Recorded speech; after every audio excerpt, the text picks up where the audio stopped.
Did you know that an unassuming tree species known as the tree of heaven, native to China and Taiwan, has taken the urban landscapes of the United States by storm? This tree was brought to the USA from China in the late 1800s to farm and harvest silk from silkworms in California. It was also sold as an ornamental tree for residential yards because of its ability to grow so fast.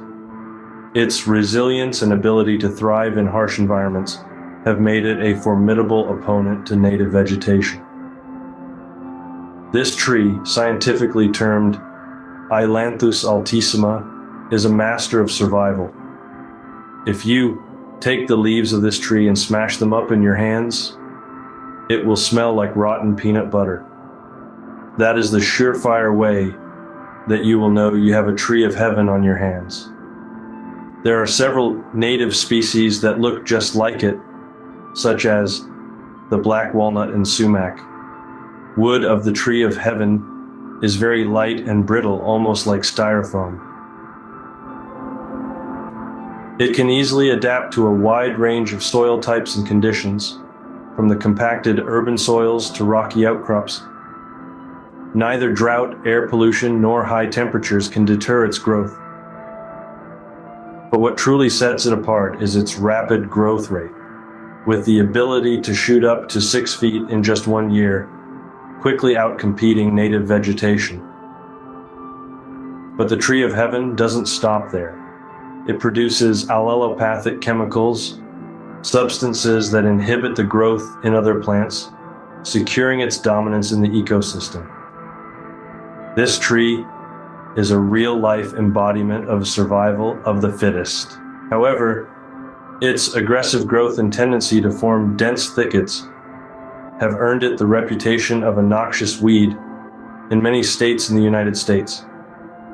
Birds spread the seeds everywhere, and you can oftentimes spot the tree of heaven growing next to the foundations of houses and buildings in cities. Despite the efforts to control its spread, the tree continues to proliferate. This tree could significantly impact our native oak tree populations. It's a testament to the power of nature, but also a problem that needs addressing. Controlling the tree of heaven is no easy task. Its rapid growth and prolific seed production make it a tough opponent. Mechanical methods such as cutting down trees and digging up roots can be effective but are labor-intensive and may need repetition over several years. Chemical control methods, like herbicide treatments, can also be used, but they may negatively impact non-target species.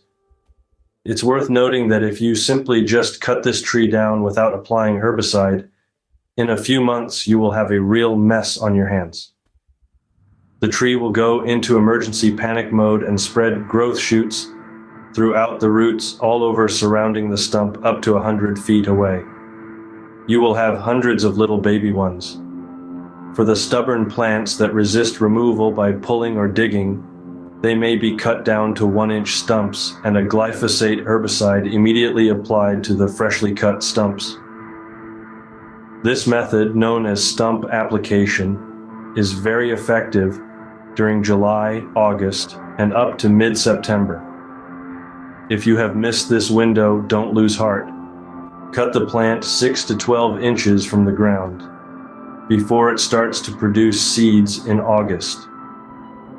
After the stumps have resprouted, cut the sprouts down to 1 inch above the ground and immediately apply glyphosate herbicide to the freshly cut sprouts. The tree of heaven is a fascinating example of nature's resilience and adaptability. It's a reminder of the power of nature and the challenges we face in maintaining the balance of our ecosystems. So, the next time you see this tree, take a moment to appreciate its survival skills, but also remember its impact on our native ecosystems. We invite you to delve deeper into the world of invasive species and the impact they have on our ecosystems. It's a fascinating and complex field, And the more we understand, the better equipped we are to protect our planet. So why not start today?